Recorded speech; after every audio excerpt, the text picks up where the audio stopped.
Hello दोस्तों, आज जो भी धमाकेदार न्यूज़ मैं आपको देने वाली हूँ, आपका दिलो दिमाग में धमाका हो जाएगा दोस्तों उसको सुनकर।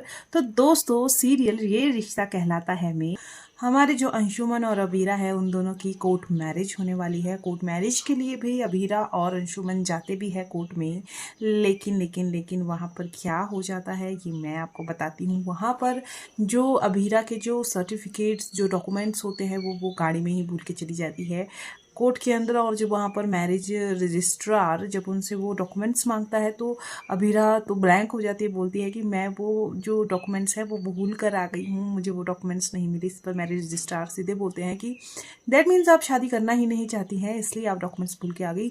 जिस काम के लिए आप यहाँ पर आ रही है, जिस इंपॉर्टेंट काम के लिए आज आप यहाँ पर आ रही है, मैरिज तो एक बहुत ही इंपॉर्टेंट चीज़ है, और जिस चीज़ के लिए आप यहाँ पर आ रही है आप वही चीज़ भूल कर आ गई हैं, तो फिर अब क्या ही कहीं आप को हम भाई। अब इसी तरीके से सीरियल की कहानी आगे बढ़ रही है दोस्तों। सीधे सीधे सी बात है कि ये जो शादी है ये बिल्कुल नहीं होने वाली है, क्योंकि जो हमारी अबीरा है, भाई धमाकेदार न्यूज़ है, हमारी अबीरा अंशुमन से शादी नहीं करने वाली है, उसे मना करने वाली है। और साथ ही साथ जो हमारी मायरा है वो रोक देगी अबीरा को अंशुमन से शादी करने के लिए, और अब अबीरा देगी एक और मौका अंशुमन को अपनी ज़िंदगी में आने का। और अब अंशुमन की जो कहानी है वो सीरियल से ख़त्म होने वाली है। अंशुमन की जो भी उसका जो करैक्टर है वो सीरियल से ख़त्म होने वाला है दोस्तों।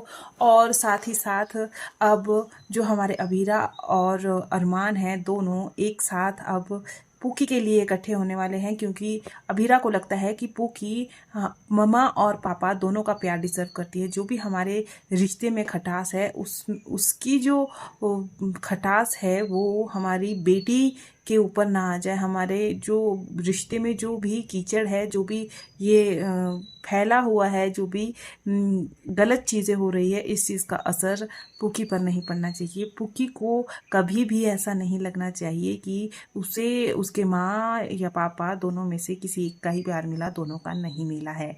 और इसीलिए जो हमारी अबीरा है वो सीधे सीधे हमारी जो पुकी है उसके लिए ये फैसला लेती है कि अब वो अरमान के साथ रहेगी। भाई बहुत बड़ी न्यूज़ है, बहुत धमाकेदार न्यूज़ मैंने आपको दी है। वहीं पर दूसरी तरफ अबीरा का भाई अबीर और हमारी जो चारू है वो अबीर चारू से पूछता है, उसे बोलता है मुझे तुमने माफ़ नहीं किया है अब तक, अगर तुम मुझे माफ़ कर देती तो तुम इस तरीके से रिएक्ट नहीं करती, तुमने ना मुझे माफ़ किया ना खुद को माफ़ किया है। इस पर चारू चिढ़ती है, चिढ़कर बोलती है कि मैंने किया क्या है जो मैं खुद को माफ़ करूँ। इसी बात पर अबीर बोलता है कि एग्जैक्टली मैं भी तुम्हें यही समझाना चाहता हूँ कि तुमने कुछ नहीं किया है, तुम खुद को किस बात की सजा दे रही हो। सबसे पहले तो तुम खुद को सजा देना बंद करो, क्योंकि तुम्हारा कोई दोष नहीं है, तुमने कुछ गलत नहीं किया है, तो फिर खुद पे इस तरीके से जुल्म करना बंद करो जो जुल्म तुम खुद पर कर रही हो। भाई चारू चिढ़ जाती है और उसे झटक देती है, अबीर को बोलती है ये जो ज्ञान है ना किसी और को जाकर बांटो, मुझे जानने की कोई ज़रूरत नहीं है, और उस रूम से वो बाहर चली जाती है। भाई अब किस तरीके से अबीर चारू को मनाएगा, और भाई अब अबीर और चारू की न्यू लव स्टोरी स्टार्ट होने वाली है। देखना बाकी होगा किस तरीके से सीरियल की कहानी आगे बढ़ेगी। आज के लिए इतना ही दोस्तों, आगे के अपडेट्स के लिए मेरे साथ बने रहिएगा, चैनल को सब्सक्राइब कर दीजिएगा, अपना ध्यान रखिएगा, टेक केयर, और वीडियो को लाइक करना बिल्कुल मत भूलिएगा। Bye bye.